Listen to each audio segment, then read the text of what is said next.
انا جميله. كنتش عارفه. ما عنديش شي سر، عادي كنغسل وجهي.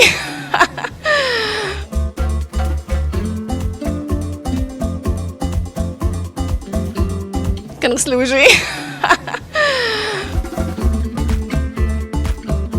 ما كندير حتى شي حاجه. ما كان هو نورمالمون انا في الايام العاديه ما كنحطش المكياج بزاف. حتى دابا دايره المكياج راسي، يعني ما كنهتمش بزاف على اني نمشي للكوافير و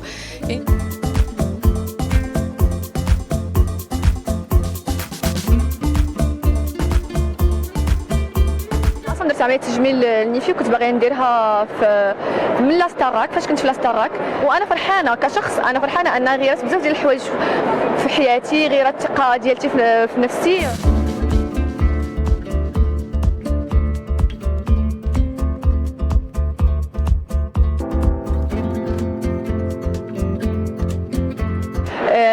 اللي كانت عندي شحال هادي انا كنحماق على ارغان وكنت كنستخدمو دونك عارفه الفوائد ديالو. وكمغربيه كان دائما عندي داك الحلم انني ندير شي حاجه ديال البلاد تكون ميد ان موروكو.